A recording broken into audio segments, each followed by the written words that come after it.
pessoal, esse é o canal Ciência em Campos Gerais, um canal de divulgação científica colaborativo que visa reduzir as distâncias entre a universidade e a sociedade.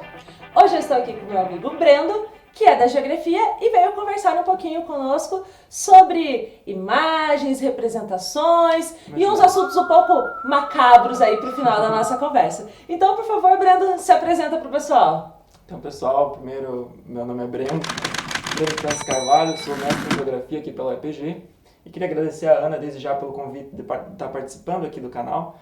E com certeza as discussões que nós vamos fazer hoje vão envolver muito o imaginário e as reflexões a respeito dos espaços mais curiosos e peculiares possíveis. Então, Brendo, conta pra gente como que foi tua inserção na universidade e principalmente em relação à pesquisa. Se você teve alguma bolsa, algum estímulo que te ajudou a deslanchar aí nesses caminhos da pesquisa.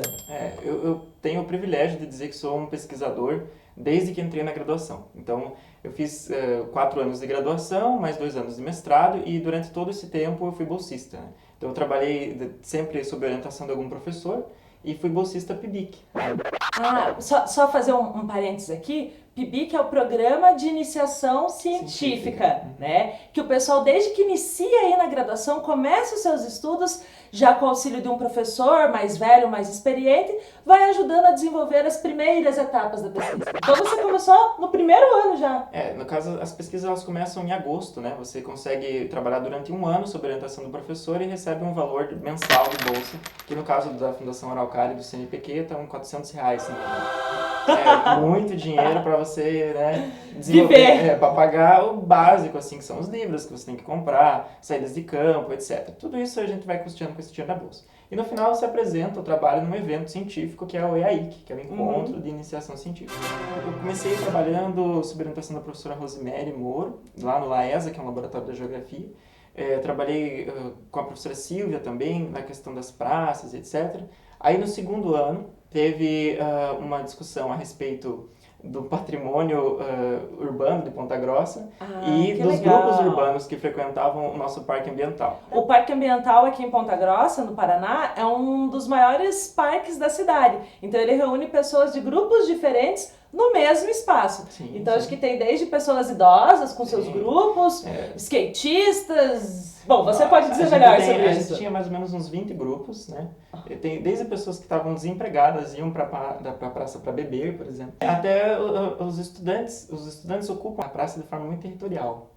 Então você vê assim que existem áreas da praça que são para determinados grupos, e aí tem pessoas que fazem movimento entre grupos, e aí, etc. Tudo a ver com a geografia, territorialidade, espacialidade. E no fim também tem toda uma relação com aquele espaço. Quem conhece o Parque Ambiental são estações de trem antigas aqui da nossa cidade, onde a cidade surgiu então.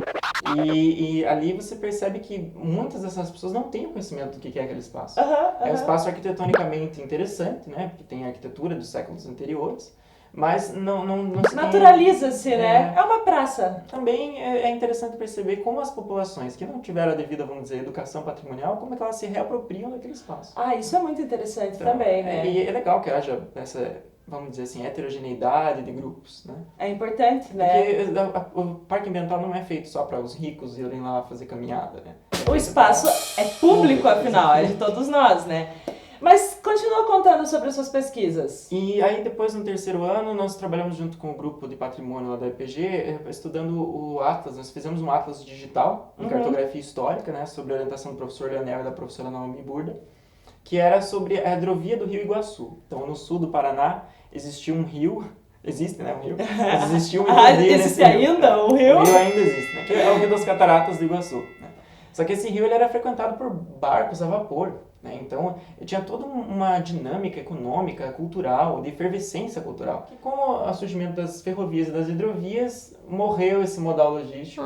E aí nós fizemos um trabalho de identificação desses patrimônios e construímos um projeto que tinha 3 vieses, né? Que era educação, turismo e, né, vamos dizer assim, gestão pública. O Brendo também tem uma pesquisa que ela é muito curiosa, que é a respeito dos desenhos, das representações dos mapas antigos. Ele pesquisou isso no TCC e depois deu continuidade no mestrado. Fala um pouco pra gente, Brendo, por favor. Então, quando eu entrei na geografia, eu odiava os mapas que existiam nas aulas. Eu gosto muito de mapas, mas a visão que eu tinha de senso comum sobre mapas é diferente do que se faz na geografia contemporânea de mapas de cartografia. Então a cartografia é uma ciência técnica de mapeamento de propriedades, de terras. Então, se eu tenho lá minha fazenda, eu chamo alguém para mapear aquele meu envolve território. muito, assim, vamos dizer, exatidão, cálculos, e muito cálculo, muito cálculo. E eu vi os mapas sobre uma... Eu já tô fazendo umas caretas aqui, não gostei disso. E eu vi os mapas sobre uma perspectiva, vamos dizer assim, eu sou muito consumidor de fantasia medieval, né? Eu imaginava os mapas assim do Senhor dos Anéis, eu imaginava aqueles mapas tipo, como das Crônicas de Nárnia. Eu tô pensando, eu assisto Game of Thrones, Game of Thrones, né? A gente pensa nesses mapas assim, feitos à mão e tal. E tudo bem que eu não ia passar o resto da eternidade desenvolvendo mapas à mão.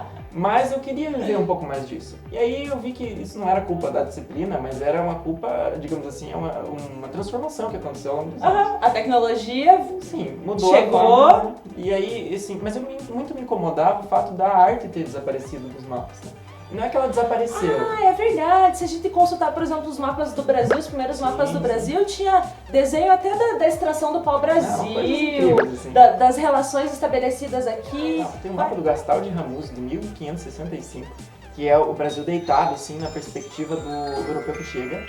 E aí tem um monte de cenas, assim, de indígenas trabalhando com ferramentas europeias, tipo machado e tal. Alguns indígenas deitados, com macaquinhos. É interessante perceber que a técnica vai substituindo a arte, né? Então, quando você tem uma produção de mapas naquele momento histórico, você estava produzindo mapas que falavam sobre a experiência daquela paisagem. Os viajantes mesmo que faziam aquilo, eles faziam os mapas de acordo com os relatos da experiência. Então eram paisagens experienciadas, vividas, sentidas. Entendi. Então hoje, quando a gente faz um mapa, é mais para indicar um sentido, uma direção. E naquele período também era uma forma de retratar o conteúdo daquele espaço. A paisagem. Tem muitas reflexões interessantes, por exemplo, quando a gente pensa que hoje em dia o mapa tem uma função de dizer assim, é isso e você só deve entender que é isso. É uma imagem produzida com um significado. Naquela época, os significados eram um pouco mais abertos. Então, a arte tem essa função de não deixar tudo tão explicitamente objetivo, né? E aí você tem muitas imagens assim que vão criando um imaginário a respeito do Brasil. Imaginário seria como que os europeus viam o Brasil, nesse sentido. Pro Vincent Bertollet, que é um teórico espanhol, Ai, que chique. ele considera o imaginário como uma mediação entre o sujeito e o mundo, né? Então, uma forma de eu entender o mundo, eu crio esse imaginário. O que eu não conheço, eu imagino. Então, se eu falar pra você assim, a savana africana, você já vem a imagem do Discovery Channel. E tal. Tipo, isso é o teu imaginário, povoado pelas representações que você é consumido do Discovery Channel e Globo Repórter. Entendeu? Então, a partir do momento que as imagens começam a ser produzidas, elas são consumidas e mudam a nossa percepção a respeito dos lugares. Então conforme foi sendo criado esses mapas, os europeus, quando viam os mapas, tinham uma imagem sobre o Brasil. Qual era essa imagem? A imagem do Brasil tropical. Isso século XVI, gente. E no século XVII também. Século XVII também. No século XVII, que foi uma dissertação, eu trabalhei só com as imagens que o Franz Post, que foi um pintor que veio pro Brasil, com o Maurício de Nassau e tal, eles produziram. E assim, o Franz Post foi o primeiro cara a pintar paisagem na América. Imagine assim, a imagem da América chega na Europa, né, pintada pelo Franz Post. Mas eles criam uma imagem, assim, de, claro, uma terra tropical, uma paisagem exuberante. A ideia é que era um novo mundo, né? Então tinha essa ideia de ser parecido com o Jardim do Éden, né? Falava-se de hedonismo na época, Se falava muito também sobre a questão, assim, por incrível que pareça, dos monstros, dos canibais, né? Nos mapas há uma transposição de mitos, assim. Por exemplo, a Antártida e a Oceania, né? Elas eram regiões que estavam ainda sendo descobertas no século XVI. E tem mapas na América do Sul todo em que elas aparecem cheias de cachorro do mato, a palmeira e não sei o quê. Aí você fala assim, pô, mas a Antártica é gelo e a Oceania nem existia, né? Mas eles transpuseram muitos hábitos e lendas para os desenhos lá embaixo, né? Então é bem interessante pensar que essa cartografia da exatidão, né? Ela levou muito tempo para se consolidar. E no século XVI, o Mercator, o Gerard Mercator, já tinha feito a projeção de Mercator, sabe? Ele tinha feito, mas ela não era uma coisa consolidada, ela começou a ser. Tem gente que tá questionando até hoje, né? Bom, mas isso fica para outro episódio, né? Infelizmente, né, séculos de estudo transformados em negacionistas.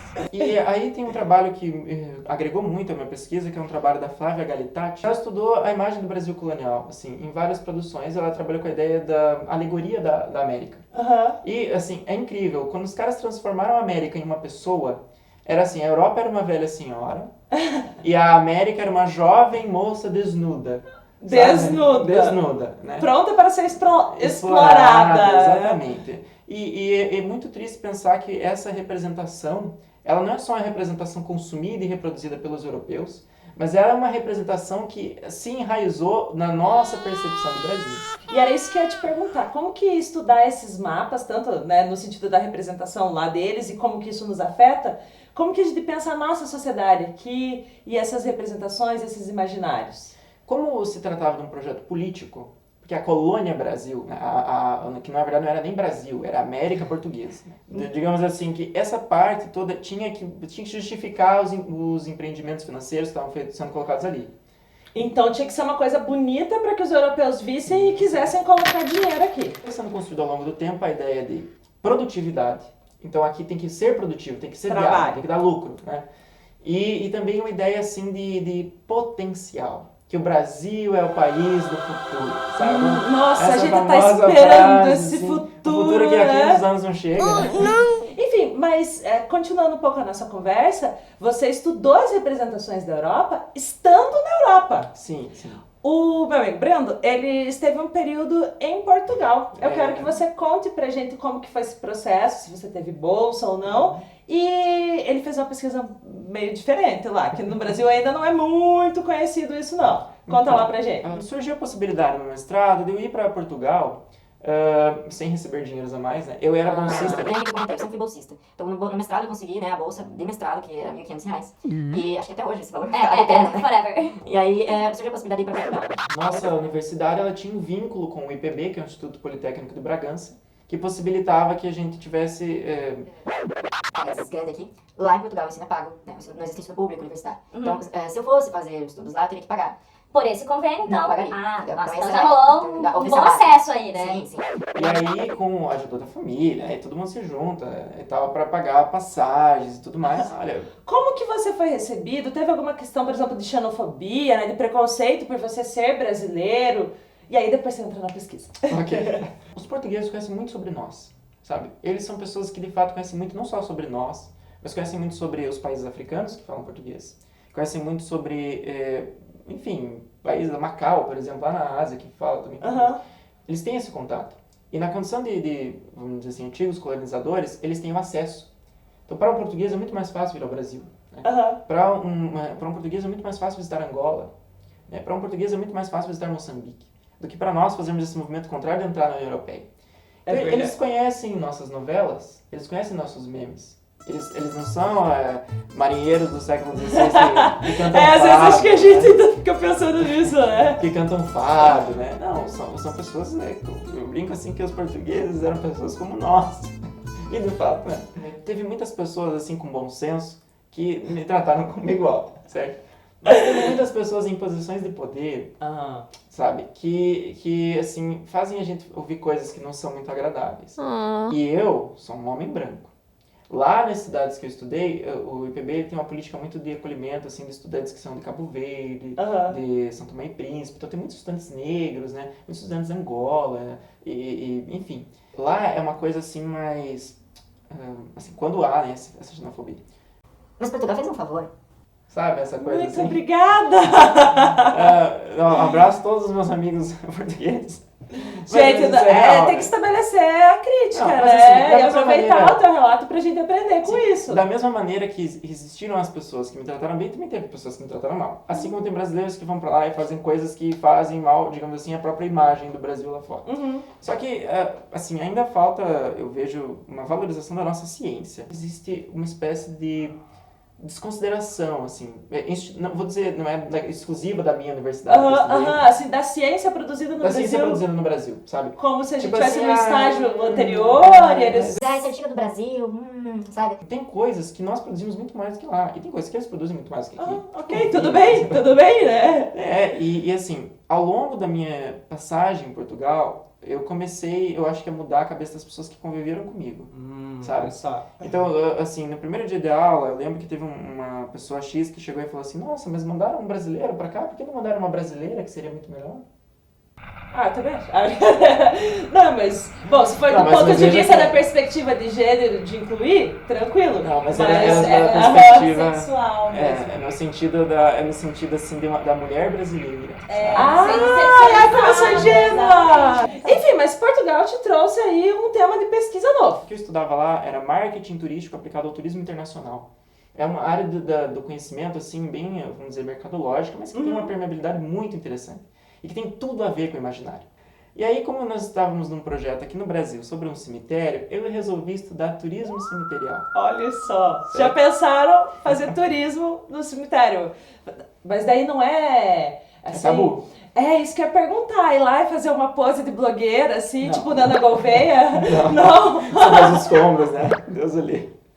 Não, assim, o primeiro é que existe uma área do turismo que é o Dark Tourism. Né? Dark tourism. É, que seria- Turismo de Tentar- coisas trevosas, assim. Tem um documentário no Netflix, pra quem quiser entrar sobre isso, que seria, o nome é Dark Tourism, então não tem como errar. Basicamente é um turismo que envolve essa experiência do macabro, essa experiência do que é, vamos colocar assim, pesado, que é tabu. Só que isso não é turismo cemiterial. Porque o turismo, Dark Tourism, é eu ir, por exemplo, lá em Auschwitz, na Polônia. Sabe como? aham. Ir pra lá e naquele espaço... Vamos abrir um parênteses, só que Auschwitz é um campo de concentração onde durante a Segunda Guerra muitas pessoas, judeus principalmente, foram assassinados simplesmente por serem judeus. Então esse lugar é um lugar muito macabro mesmo. Ou ir ao Trade Center, onde ficava o World Trade Center. Ah, Ou ir, por é? exemplo, em Berlim, lá onde tem o monumento, né, do Holocausto, assim, que tem várias lápides, tipo, monumentos de pedra, assim, representando as pessoas que morreram. Aham. E aí foi feito até um ensaio fotográfico que o cara pegava selfies nesse monumento Aham. e aí trocava o fundo do monumento e colocava, assim, milhares de pessoas mortas, que era o que aquele monumento representava. Da pessoa Nossa, sentindo que uma chocante! porque é isso que é. Só que o que é o Dark Tourism? É muito essa experiência do tabu ali e tal, né? Uhum. Essa experiência do confronto, do conflito, assim. Mas não é também uma coisa, esse pessoal não tem o que fazer. Pode ser um turismo histórico, certo? Eu, como historiadora, eu já penso que eu iria pelo ponto de vista histórico, principalmente. Sim, sim. Mas talvez não tenha uma questão meio de afetos, de sentimentos, assim, quem consome esse tipo de... Com certeza tem, né? O cemitério, ele é um espaço que ele fala muito sobre a sociedade que o produziu, né? Digamos assim, se você quer conhecer uma cidade, você pode visitar o cemitério dela para saber um pouco mais sobre a história dela. Você pega o cemitério de Père Lachaise, em Paris. São lugares que o cemitério, hoje em dia, ele tem um mapa quando você está na entrada, com todas as pessoas famosas. que Lá estão lá. eu já vi gente tirar foto no túmulo do Sartre. Do Jim Morrison, Edith Piaf. Eu tirei foto no túmulo do Jean Paul Sartre da Simone de Beauvoir. Admito, faço esse meia-culpa. Não se trata do consumo turístico, né? Porque quando você vai para um lugar turístico, tem muito assim, por que você está indo para esse lugar? O processo de tomada de decisão do turista, né? Mas no Dark Tourism é muito histórico isso, e são diversos os elementos que podem levar você a ir para lá. E quando eu estou falando do turista, pela conceituação internacional, o turista é alguém que não é daquele lugar. E que está frequentando aquele lugar e que vai passar pelo menos uma noite, digamos assim, vai gastar uma pernoite. Tem os visitantes, que é diferente, são as pessoas que vão, mas voltam. bate Então, e por volta, exemplo, tá bom? se eu for visitar o cemitério do centro da cidade, eu sou uma visitante. Sim, sim. Pelo menos de acordo com os autores que eu li naquele contexto. Né? Se eu tô falando de Dark Tourism, que é tipo esse turismo que vai levar as pessoas lá e tal, aí o cemitério ele tem que ter uma carga, assim, vamos colocar, de pessoas mortas ali, né? Muito importantes. Mas não é isso que é o turismo cemiterial. Porque o turismo cemiterial é a utilização do espaço do cemitério como um museu a céu aberto. Mas Sabe como? claro, porque se eu vou no cemitério, ali tem um encontro de diferentes Com gerações, certeza. diferentes classes econômicas, Sim. diferentes Arquitetura. religiões que eu posso observar pela... Então, eu posso observar vários aspectos da sociedade olhando para os túmulos de um cemitério. Sim, e você percebe também que os túmulos de um cemitério, eles são feitos para os vivos e não para os mortos, né? verdade. Você percebe que isso é uma forma de, digamos assim, falar sobre aquela família que está enterrada ali, sobre aquelas pessoas que estão ali, sobre o valor simbólico daquele espaço, né? E aí quando a gente entra em imaginário, simbolismo, o cemitério é um lugar que, inclusive lá em Portugal, né, é um tabu ainda, né, para você ir até o cemitério. Se eu tenho parentes entumados naquele cemitério, será que eu quero que as pessoas vão lá para passear, vamos dizer assim, né? E na verdade eu acho que não é essa a questão. A questão, ao meu ver, enquanto pesquisador, é você entender o valor cultural que tem aquele lugar.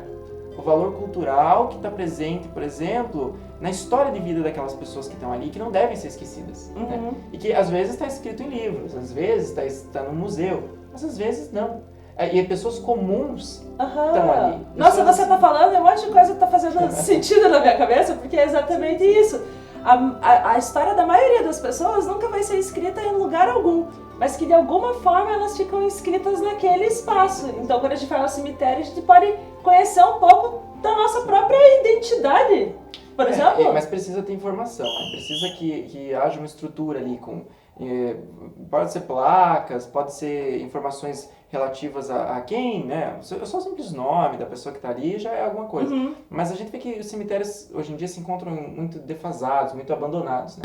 Então, para que haja esse papel de museu a céu aberto, é preciso que haja um investimento, é preciso que seja cuidado, é preciso que haja muitas vezes um profissional que cuide daquele espaço. Faça monitoria das visitas, Isso, enfim, que estude oriente, né? Que estude esse aquele consumo. lugar e dê as respostas para as perguntas que aparecerem eventualmente, né? Quem Super legal, Brendo. A gente já está encerrando o nosso programa. Eu quero saber se tem alguma coisa que eu não te perguntei e que você acha que é importante falar? Tem uma coisa que eu acho que permeia todas essas pesquisas, que é a questão das nossas imagens, né? É muito comum que nós valorizemos demais as imagens de fora do Brasil. Então, quando as pessoas podem viajar, né, na tomada de decisão do turista, ele quer sempre ir para o lugar que está povoando a imagem dele. Sempre o pessoal, se viaja, tira uma foto na Torre Eiffel, sempre Big tem. Ben, Big Ben. Na Times Square, né? Sempre esses lugares. Sempre os mesmos Porque a lugares. gente já viu esses lugares em muitos filmes, em muitos livros, em muitas histórias. E aí, por que ninguém quer viajar, por exemplo, assim, para o interior do interior do interior? Porque não tem representações, não é só uma questão demográfica, não é só uma questão de financeiro, de preço. Né? Nós depreciamos o lugar em que a gente mora quando a gente valoriza demais o que está lá fora e não respeita nossas histórias, nossas tradições. Então, os artistas, né, e isso tem que ser uma política de Estado, uma política cultural, né? Os artistas precisam produzir sobre nossa cidade, né, sobre nossa região. Os filmes têm que ser feitos também sobre nossa cidade, sobre nossa região. Eu entendo o que você está falando, porque dá a impressão que quando a gente conhece uma história única, a gente interpreta o mundo só naquela direção. Sim. Então, se eu só vejo filmes de Hollywood com tais e tais lugares, ou tais e tais formas de consumo, eu quero ir por ali. Agora, se eu vejo esse Brasil representado aí, não só nos mapas, mas também, né, na arte de uma forma geral, isso vai... o imaginário, né? E esse imaginário, ele vai servir para você ressignificar o lugar em que você vive. Você vai começar a ver que você não vive num lugar, você não tem nada aqui, não sei o quê, né? É muito comum a gente ouvir isso, principalmente aqui no contexto que a gente mora aqui. Não tem nada pra fazer. A gente mora no interior de Paraná. Nós moramos bem no interior. Mas assim, não é que aqui não é legal. É que a gente tá acostumado a consumir um tipo de lugar. Não aprendemos a valorizar o que há aqui. Olha só. E muitas pessoas que moram nos grandes centros já buscam os nossos espaços, né? Então, assim, viajar para Portugal, viajar para Europa, é uma experiência que mostra, pelo menos mostrou para mim, lá não é infinitamente melhor do que aqui. Eles têm coisas que são melhores do que as nossas? Tem. Mas eu acho que nós temos coisas muito legais também. Por exemplo, o Sistema Único e Público de Saúde. Nossa, maravilhoso. As coisas lá têm que ser pagas. Apesar de todas as deficiências, né, no papel, eu acho que é o melhor sistema público de saúde. Que tem que ser melhorado e não sucateado, né? Investir. Coisas assim. Lá eles têm outros problemas. Não tem os nossos problemas, mas tem outros problemas. Eu acho assim que a gente tem que parar de pensar que o bom lugar é sempre lá fora. O outro. Assim, para viver bem, para viver com qualidade de vida, eu tenho que viajar para Europa, para o Canadá. E a gente tem que começar a fazer do nosso lugar na que a gente mora, esse lugar maravilhoso de se viver. Então quero agradecer a presença do Brendo, aprendemos bastante coisas aqui sobre esses imaginários, sobre a representação dos outros sobre nós. E de nós, sobre nós mesmos. Com certeza. E quero continuar essa discussão com vocês aqui embaixo nos comentários. principalmente a respeito do turismo cemiterial, se vocês iriam, se vocês fariam esse tipo de consumo, né, de turismo, ou se acham macabro demais, desrespeitoso demais. Enfim, deixa a opinião de vocês aqui. E o resto vocês já sabem, né? Se inscrevem aqui no canal, não esquecem de ativar o sininho para receber as notificações. Sigam-nos no Instagram, tá aqui embaixo o nosso endereço. E até o próximo vídeo!